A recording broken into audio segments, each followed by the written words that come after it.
নমস্কার, নিউজরুম লাইভে আপনাদের স্বাগত জানাই। আপনাদের সাথে আমি প্রিয়াঙ্কা। কাল দিল্লি যাচ্ছেন মুখ্যমন্ত্রী হওয়ার পর প্রথমবার দিল্লি যাচ্ছেন শুভেন্দু অধিকারী। আমরা জানি আজ দিল্লিতে গিয়েছেন শ্রমিক ভট্টাচার্য এবং আগামীকাল দিল্লি যাচ্ছেন মুখ্যমন্ত্রী শুভেন্দু অধিকারী। মুখ্যমন্ত্রী হওয়ার পর প্রথমবার দিল্লি যাচ্ছেন শুভেন্দু অধিকারী। আজই দিল্লিতে গিয়েছেন শ্রমিক ভট্টাচার্য। শুক্রবার দিল্লিতে গুরুত্বপূর্ণ বৈঠক রয়েছে। সোমরাজ প্রতিনিধি আমাদের সঙ্গে রয়েছেন, সরাসরি সোমরাজের কাছে যাব। সোমরাজ, দিল্লিতে কি চূড়ান্ত হবে তাহলে মন্ত্রিসভার সম্প্রসারণ আগামীকালই?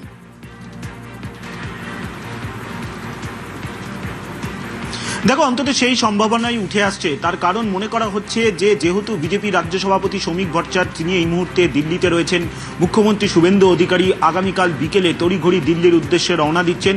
ফলত শুক্রবার তাহলে কি রাজ্য মন্ত্রিসভা সম্প্রসারণে চূড়ান্তভাবে শিলমোহর পড়তে চলেছে, অন্তত সেই সম্ভাবনাই উঠে আসছে। তুমি জানো, মুখ্যমন্ত্রী ছাড়াও এখনো পর্যন্ত রাজ্যে 5 জন পূর্ণমন্ত্রী হিসাবে শপথ নিয়েছেন।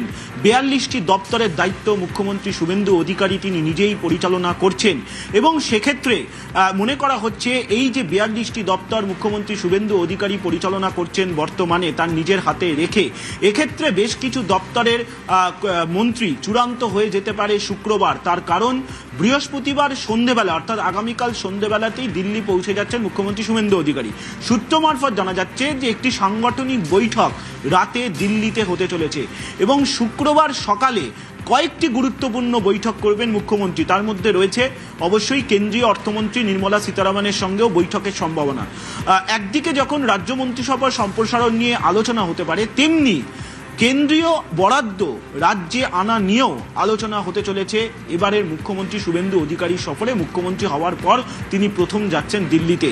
কেন্দ্রীয় অর্থমন্ত্রী নির্মলা সীতারামনের সঙ্গে তিনি আলোচনায় বসতে পারেন, যেটা সূত্র মারফত জানা যাচ্ছে রাজ্য প্রশাসনের শীর্ষস্তরের আধিকারিকদের তরফ থেকে, যে রাজ্য এখনো পর্যন্ত কেন্দ্রীয় আর্থিক বরাদ্দ কোন কোন প্রকল্পে পেতে পারেন তা নিয়ে কেন্দ্রীয় অর্থমন্ত্রী নির্মলা সীতারামনের কাছে বেশ কিছু দাবি বা বেশ কিছু প্রস্তাব আকারে পেশ করতে পারেন মুখ্যমন্ত্রী শুভেন্দু অধিকারী। এবং পাশাপাশি চর্চা রয়েছে প্রধানমন্ত্রী নরেন্দ্র মোদীর সঙ্গেও সাক্ষাতের। কিন্তু মুখ্যমন্ত্রী হওয়ার পর শুভেন্দু অধিকারীর এই দিল্লি সফর নিঃসন্দেহে প্রশাসনিকভাবে তো গুরুত্বপূর্ণ হতেই চলেছে, রাজনৈতিকভাবেও গুরুত্বপূর্ণ হতে চলেছে। আর অবশ্যই এই বৈঠকে অর্থাৎ এই সফরে মনে করা হচ্ছে মন্ত্রিসভার সম্প্রসারণ নিয়েও চূড়ান্ত শিলমোহর পড়ে যেতে পারে। বেশ। আর আগামীকাল সকালে বেলুর যাচ্ছেন শুভেন্দু অধিকারী। এরপর দুর্গাপুরে প্রশাসনিক বৈঠক মুখ্যমন্ত্রীর। অন্ডাল থেকে দিল্লি যাবেন শুভেন্দু অধিকারী। শুক্রবার জরুরি বৈঠক সেরে কলকাতা ফিরবেন তিনি।